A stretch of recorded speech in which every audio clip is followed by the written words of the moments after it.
ನಮಸ್ಕಾರ ರೀ.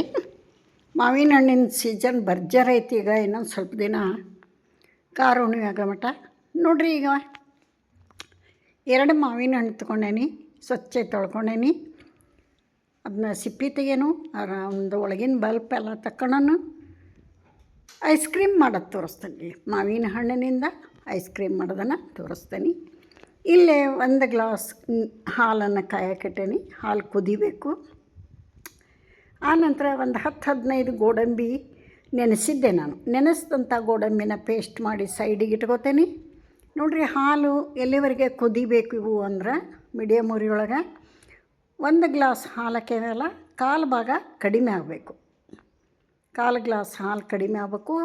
ಕುದಿಸಿ ಅದೊಂದು ಸ್ವಲ್ಪ ಹಿಂಗೆ ಗಟ್ಟಿ ಆಗಬೇಕು, ಅಲ್ಲಿವರೆಗೆ ಕುದಿಸ್ಬೇಕು.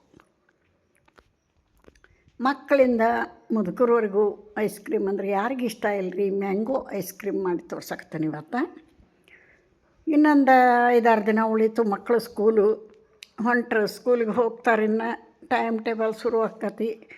ಅವಸರ ಏನೆಲ್ಲ ಮಕ್ಕಳಿಗೆ ಮಾಡಿಕೊಡೋದು. ರಸದಾಗ ನಿಧಾನಕ್ಕೆ ಅವ್ರಿಗೆ ಬೇಕಂದಿದ್ದೆಲ್ಲ ಮಾಡಿಕೊಟ್ವಿ.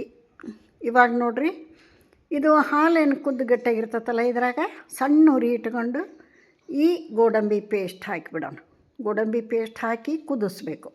ಅದೆರಡೂ ಮಿಕ್ಸ್ ಆಗಿ ಇನ್ನೊಂದು ಸ್ವಲ್ಪ ಗಟ್ಟಿ ಆಗಬೇಕದು, ಅಲ್ಲಿವರೆಗೆ ಕುದಿಸ್ಬೇಕು. 2 ಮಾವಿನ ಹಣ್ಣು ನೋಡಿರಿ, ಎಷ್ಟೊಂದು 1 ಗ್ಲಾಸ್ ಹಾಲು, ಎಷ್ಟೊಂದು ಪ್ರಮಾಣದಾಗ ಐಸ್ ಕ್ರೀಮ್ ರೆಡಿ ಆಗ್ತತಿ. ಈ ಥರ ಕುದಿಬೇಕು ನೋಡಿರಿ. ಇದು ಕುದ್ದು ಸ್ವಲ್ಪ ಗಟ್ಟಿ ಆಗಬೇಕು. ಈ ಕೆನಿ ಇರೋದೆಲ್ಲ ಇರಲಿ, ಅದು ಕ್ರೀಮಿ ಟೇಸ್ಟ್ ಬರ್ತೈತೆ ಅದ್ರಾಗ, ಅದಿರಲಿ.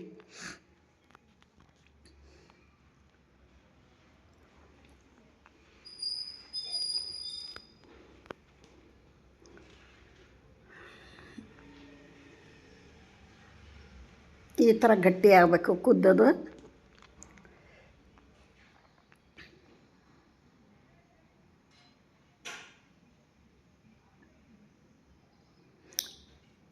ನೋಡಿರಿ, ಇಷ್ಟು ಕುದ್ರೆ ಸಾಕೀಗ. ಈಗ ಮಾವಿನ ಹಣ್ಣು ಏನು ತೊಗೊಂಡಿದ್ವಲ್ಲ, 2 ಮಾವಿನ ಹಣ್ಣಿನ ಪಲ್ಪ್ ತೊಗೊಂಡಿವಲ್ಲ, ಇದನ್ನಿಷ್ಟು ನೈಸ್ ಪೇಸ್ಟ್ ಮಾಡ್ಕೋಬೇಕು. ನೈಸ್ ಪೇಸ್ಟ್ ಮಾಡಿಟ್ಕೋಬೇಕು. ಅಲ್ಲಿವರೆಗೆ ಅದು ತಣ್ಣಗಾಗಬೇಕು. ಈಗೇನು ಗೋಡಂಬಿ ಮತ್ತು ಹಾಲು ಕುದಿಸಿಟ್ಟೇವಲ್ಲ, ಅದು ಫುಲ್ ಕೋಲ್ಡ್ ಆಗಬೇಕು.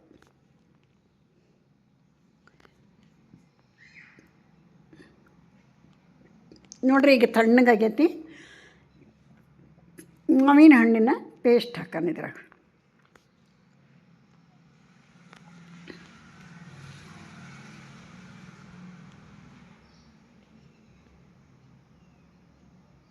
ಚಿಟಿಕೆ ಏಲಕ್ಕಿ ಪುಡಿ, 1/4 ಬೌಲ್ ಬೆಲ್ಲ ಹಾಕೋಣ.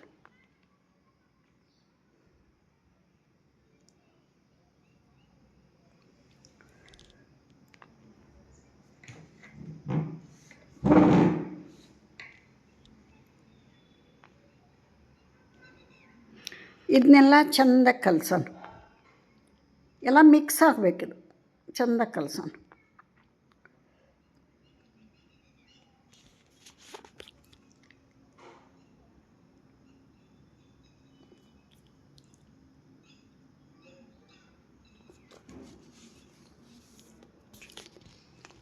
ಈಗೇನು ಉರಿ ಹಚ್ಚೋದು ಬೇಡ, ಕಾಯಿಸೋದು ಬೇಡ, ಕುದಿಸೋದು ಬೇಡ.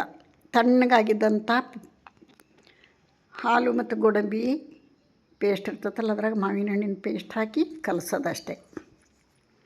ಚೆಂದ ಮಿಕ್ಸ್ ಮಾಡಿ ಇದನ್ನು ಮತ್ತೆ ಜಾರಿಗೆ ಹಾಕ್ಕೊಂಡು ಆನ್ ಆ್ಯಂಡ್ ಆಫ್ ಮಾಡಬೇಕು 1-2 ಸಲ ಸಾಕು.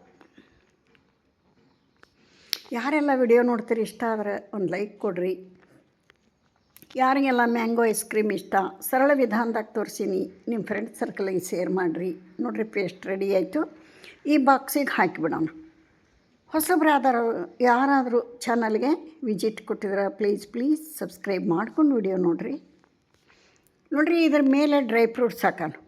ಗೋಡಂಬಿ, ಬಾದಾಮಿ, ಪಿಸ್ತಾ ಇವನ್ನೆಲ್ಲ ಸಣ್ಣ ಪೀಸ್ಗಳನ್ನು ಮಾಡಿ ಮೇಲೆಲ್ಲ ಹಾಕಿವಿ. ಆನಂತರ ಇದಕ್ಕೆ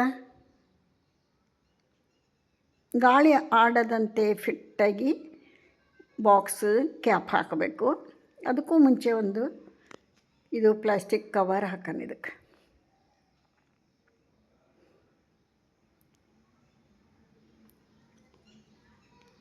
ನೋಡಿರಿ, ಈ ಥರ ಹಾಕಿ ಕ್ಯಾಪ್ ಹಾಕಿ ಇದನ್ನು ಫ್ರಿಜ್ನಾಗ ಒಂದು 6 ತಾಸು ಇಟ್ಟುಬಿಡಬೇಕು.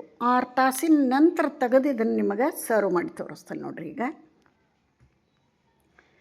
ಏನು ಸೂಪರಾಗಿ ಬಂದತ್ತೆ ನೋಡಿರಿ, ಮಕ್ಕಳಿಗಂತೂ ತುಂಬ ಇಷ್ಟ.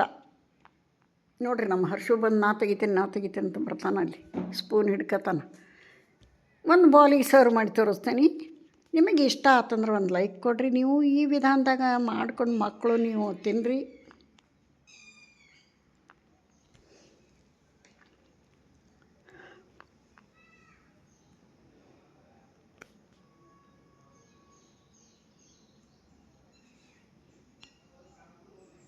ಸೂಪರಾಗಿ ಬಂದತಿ, ಟೇಸ್ಟಿಯಾಗಿರ್ತತಿ. ಮಾವಿನ ಹಣ್ಣು ಸೀಸನ್ ಮುಗಿರಾಗ ನೀವು ಮಾಡಿರಿ. ಇಲ್ಲಿಗೆ ವಿಡಿಯೋ ಮುಗಿಸ್ತೀನಿ. ನಮಸ್ಕಾರ.